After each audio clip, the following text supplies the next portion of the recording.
Darryl, in regards to that, what do you get with Tyler on that line and moving Jeff to the middle? How does the dynamic change, I guess, of that line? Well, we're fortunate Jeff can play center. Otherwise, we'd be in a real spot. It's not moving, or what Tyler brings to that line is being able to have a top guy move from wing to center position.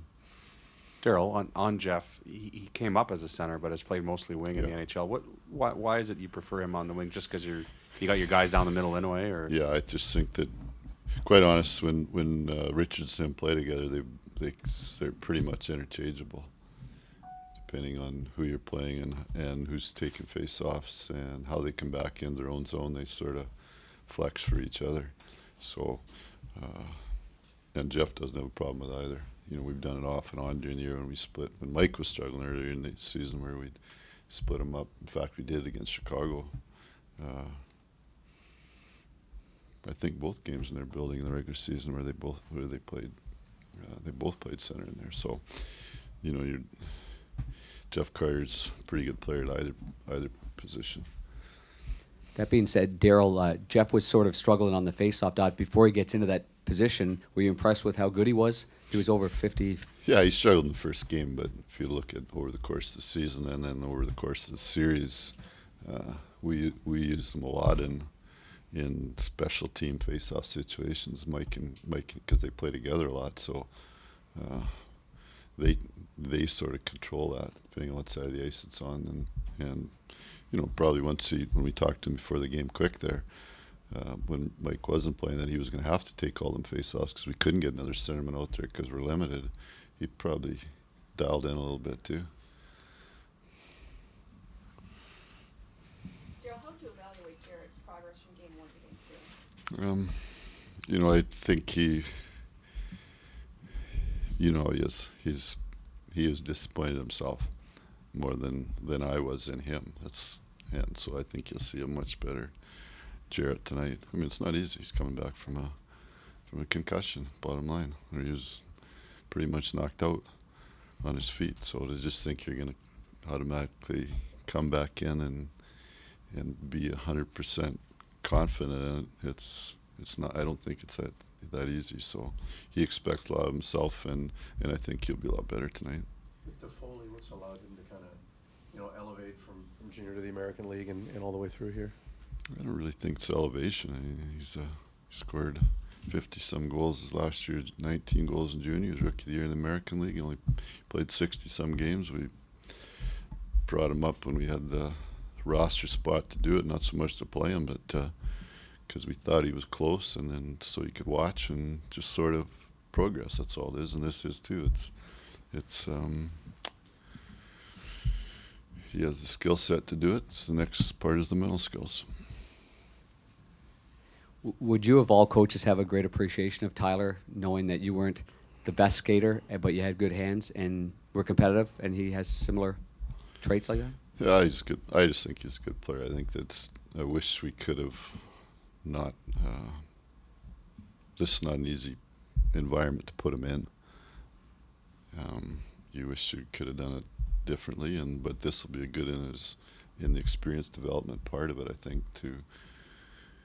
And then go into the next the training camp part of it, and then trying to make the team part of it again.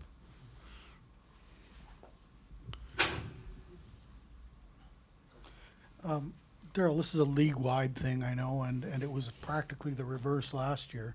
Do you have any idea why it's changed, flip-flopped so much from away teams winning all the time last year to home teams winning this year? I think a lot of it, you're going to look back at your schedule. It has not been easy to play as many games as you have in a short period of time. And again, we've played the most games in the league. So I think you're going to look at it in terms of your. I know I have some ideas in my mind about the whole that I know are prevalent in this year, which don't apply to playoffs at all. But I think it's better that I talked about it or had a clear when we get into the summer part of it.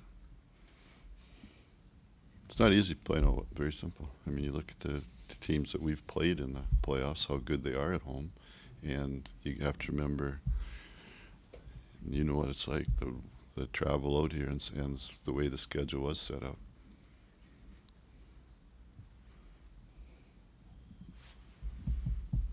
The fact Mike didn't skate this morning, Yeah. you're ruling him out for tonight, obviously. Yeah, absolutely. He hasn't, you know what, he's done a little bit every day, but it's the same, you know, the progress of it.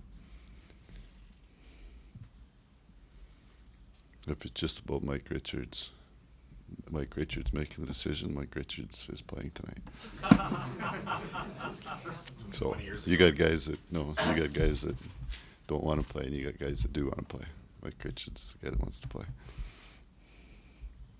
He's probably been like that his whole life. Darryl, what's it about Jonathan Quick's makeup that it just allows things just to roll off him? I mean, you know, the game in St. Louis, the overtime goal, you know, I'm sure he was obviously frustrated. I think you know, there's been enough talk about Jonathan Quick this year. We need a big game out of him. We need great goaltending to beat Chicago, and we can't allow 4 goals and think we're going to beat Chicago.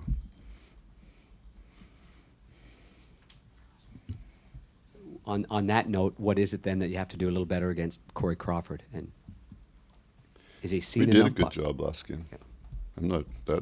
Hey, finish up. It's not seeing or anything. It's missed nets, missed great opportunities. They had 7 and scored on 3. So we doubled that and didn't. So you know what, they probably have a little higher end in the goal scoring part of it in terms of individually, and so you have to literally limit everything. So I'm not worried about Corey Crawford. Corey Crawford is, if we're just only focused on Corey Crawford, then you're not going to get any opportunities. But we had several last game that you have to finish on. The nets didn't get smaller in Chicago.